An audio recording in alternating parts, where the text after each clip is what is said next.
ಎಲ್ಲರಿಗೂ ನಮಸ್ಕಾರ. ಇಂದಿನ ನಮ್ಮ ಚರ್ಚೆಗೆ ಸ್ವಾಗತ. ಇಂದು ನಾವು ವಿಶ್ವೇಶ್ವರಯ್ಯ ತಾಂತ್ರಿಕ ವಿಶ್ವವಿದ್ಯಾಲಯ ಅಂದ್ರೆ ನಮ್ಮ ವಿಟಿಯು ಬೆಳಗಾವಿಯಿಂದ ಬಂದಿರೋ ಒಂದು ಪ್ರಮುಖ ಸುತ್ತೋಲೆ ಬಗ್ಗೆ ಸ್ವಲ್ಪ ಆಳವಾಗಿ ಮಾತಾಡೋಣ. ನಮಸ್ಕಾರ. ಹೌದು, ಇದು 2025-26ನೇ ಸಾಲಿನ ಬಿಇ ಬಿಟೆಕ್ ಗೌರವ ಪದವಿ ಕಾರ್ಯಕ್ರಮ ಅಂದ್ರೆ ಆನರ್ಸ್ ಡಿಗ್ರಿ ಪ್ರೋಗ್ರಾಂ. ಅದಕ್ಕೆ ಯಾರು ನೋಂದಾಯಿಸಿಕೊಳ್ಳಬಹುದು ಅನ್ನೋದ್ರ ಬಗ್ಗೆ. ಹೌದು, ಇದು ತುಂಬಾ ಇಂಪಾರ್ಟೆಂಟ್ ನೋಟಿಫಿಕೇಶನ್. ಸುತ್ತೋಲೆ ಸಂಖ್ಯೆ VTU MS VTU COE HMCS 5020-2025-2026-2637. ದಿನಾಂಕ 1 ಸೆಪ್ಟೆಂಬರ್ 2025. ಇದು ಸುಮ್ಮನೆ ಒಂದು ಪ್ರಕಟಣೆ ಅಲ್ಲ ಅಲ್ವಾ? ಎಷ್ಟೋ ವಿದ್ಯಾರ್ಥಿಗಳ ಕೆರಿಯರ್ಗೆ ಒಂದು ಮುಖ್ಯವಾದ ಹೆಜ್ಜೆ ಇದು. ಖಂಡಿತ. ಈ ಗೌರವ ಪದವಿ ಇದೆಯಲ್ಲ, ತಮ್ಮ ಶೈಕ್ಷಣಿಕ ಸಾಧನೆಯನ್ನ ಇನ್ನೊಂದು ಲೆವೆಲ್ಗೆ ತಗೊಂಡು ಹೋಗ್ಬೇಕು ಅನ್ನೋರಿಗೆ ಇದೊಂದು ಒಳ್ಳೆ ಅವಕಾಶ. ಅದೇ ಅಷ್ಟು ಸುಲಭ ಅಲ್ಲ ಇದು. ಹೌದು. ಇವತ್ತಿನ ನಮ್ಮ ಚರ್ಚೆಯ ಮುಖ್ಯ ಉದ್ದೇಶ ಏನಂದ್ರೆ, ಈ ನೋಟಿಫಿಕೇಶನ್ನಲ್ಲಿರೋ ಪ್ರತಿಯೊಂದು ಪಾಯಿಂಟ್, ಅಂದ್ರೆ ಯಾರು ಎಲಿಜಿಬಲ್, ಹೇಗೆ ಅಪ್ಲೈ ಮಾಡಬೇಕು, ಫೀಸ್ ಎಷ್ಟು, ಲಾಸ್ಟ್ ಡೇಟ್ ಯಾವಾಗ, ಮತ್ತೆ ಮುಖ್ಯವಾಗಿ ಇದರ ಹಿಂದಿರೋ ರೂಲ್ಸ್ ಏನು, ಇದನ್ನೆಲ್ಲ ಸ್ಪಷ್ಟವಾಗಿ ಅರ್ಥ ಮಾಡ್ಕೊಳ್ಳೋದು. ಸರಿ. ಬರೀ ಮಾಹಿತಿ ಅಷ್ಟೇ ಅಲ್ಲ, ಇದರ ಇಂಪ್ಲಿಕೇಶನ್ಸ್ ಬಗ್ಗೆನೂ ಸ್ವಲ್ಪ ಮಾತಾಡೋಣ. ಒಳ್ಳೇದು. ಹಾಗಾದ್ರೆ ತಡ ಮಾಡೋದು ಬೇಡ, ನೇರವಾಗಿ ವಿಷಯಕ್ಕೆ ಬರೋಣ. ಮೊದಲನೇ ಮತ್ತು ಬಹುಶಃ ಎಲ್ಲರಿಗೂ ಇರೋ ಮುಖ್ಯ ಪ್ರಶ್ನೆ, ಯಾರು ಇದಕ್ಕೆ ಅರ್ಜಿ ಸಲ್ಲಿಸಬಹುದು? ಅಂದ್ರೆ ಎಲಿಜಿಬಿಲಿಟಿ ಏನು? ಸುತ್ತೋಲೆ ಪ್ರಕಾರ 5ನೇ ಸೆಮಿಸ್ಟರ್ನಲ್ಲಿರೋ ವಿದ್ಯಾರ್ಥಿಗಳು ಅಪ್ಲೈ ಮಾಡಬಹುದು ಅಂತಿದೆಯಲ್ಲ? ಹೌದು, ಅದು ಮೊದಲ ಸ್ಟೆಪ್. ವಿದ್ಯಾರ್ಥಿಗಳು ತಮ್ಮ ಬಿಇ ಅಥವಾ ಬಿಟೆಕ್ ಕೋರ್ಸ್ನ 5ನೇ ಸೆಮಿಸ್ಟರ್ನಲ್ಲಿ ಇರಬೇಕು. ಆಗ ಅವರು ಈ ಹಾನರ್ಸ್ ಡಿಗ್ರಿಗೆ ರಿಜಿಸ್ಟರ್ ಮಾಡ್ಕೋಬಹುದು. ಆದರೆ ಇಲ್ಲಿಂದಾನೇ ಅಸಲಿ ಚಾಲೆಂಜ್ ಶುರುವಾಗೋದು. ಸುಮ್ಮನೆ 5ನೇ ಸೆಮ್ನಲ್ಲಿದ್ರೆ ಸಾಲದು, ಕೆಲವು ಕಠಿಣವಾದ ಅಕಾಡೆಮಿಕ್ ಕಂಡೀಷನ್ಸ್ನ ಪೂರೈಸಬೇಕು.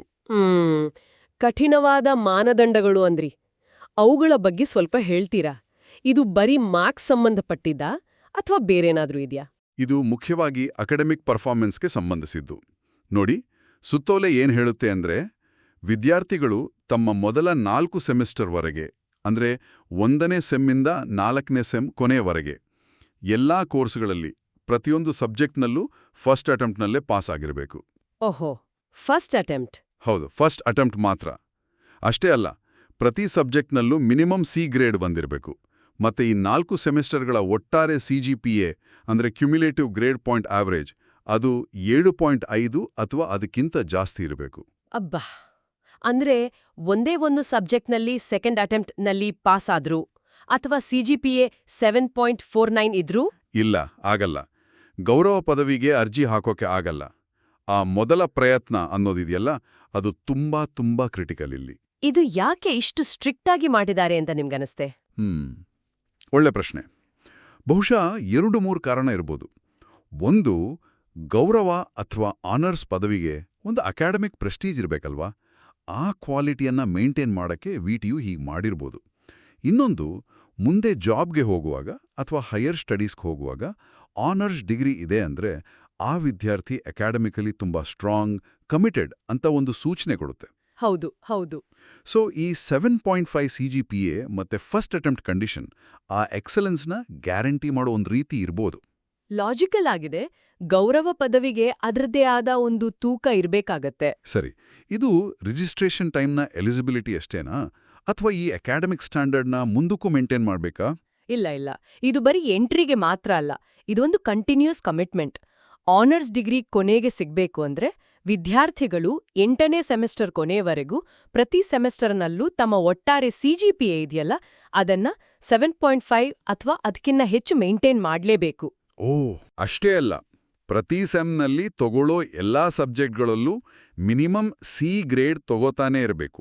ಅಂದ್ರೆ ಒಂದ್ಸಲ ಎಲಿಜಿಬಲ್ ಆದ್ಮೇಲೂ ಕೊನೆಯವರೆಗೂ ಅದೇ ಹೈ ಲೆವೆಲ್ ಪರ್ಫಾರ್ಮೆನ್ಸ್ನ ಕಂಟಿನ್ಯೂ ಮಾಡಬೇಕು. ಸ್ವಲ್ಪ ಹೆಚ್ಚು ಕಮ್ಮಿ ಆದ್ರೂ ಆನರ್ಸ್ ಡಿಗ್ರಿ ಕೈ ತಪ್ಪೋಗೋ ಚಾನ್ಸ್ ಇರತ್ತೆ. ಅಂದ್ರೆ ಇದು ಬರೀ ಇಂಟೆಲಿಜೆನ್ಸ್ ಟೆಸ್ಟ್ ಅಲ್ಲ, ಕನ್ಸಿಸ್ಟೆನ್ಸಿ ಮತ್ತೆ ಡಿಸಿಪ್ಲಿನ್ ಟೆಸ್ಟ್ ಕೂಡ ಹೌದು. ಸರಿ, ಈಗ ಲ್ಯಾಟ್ರಲ್ ಎಂಟ್ರಿ ಸ್ಟೂಡೆಂಟ್ಸ್ ಬಗ್ಗೆ ಮಾತಾಡೋಣ. ಡಿಪ್ಲೊಮಾ ಮುಗಿಸಿ ಬಂದವರು ಮತ್ತೆ BSc ನಂತರ ಬಂದವರು, ಅವ್ರಿಗೂ ಇದೇ ರೂಲ್ಸಾ ಅಥವಾ ಅವರಿಗೇನಾದ್ರೂ ಸ್ಪೆಷಲ್ ರಿಕ್ವೈರ್ಮೆಂಟ್ಸ್ ಇದೆಯಾ? ಅವರಿಗೂ ಬೇಸಿಕ್ CGPA ಮತ್ತೆ ಗ್ರೇಡ್ ರೂಲ್ಸ್ ಅಪ್ಲೈ ಆಗತ್ತೆ. ಆದರೆ ಅದರ ಜೊತೆಗೆ ಕೆಲವು ಎಕ್ಸ್ಟ್ರಾ ಕಂಡೀಷನ್ಸ್ ಕೂಡ ಇವೆ.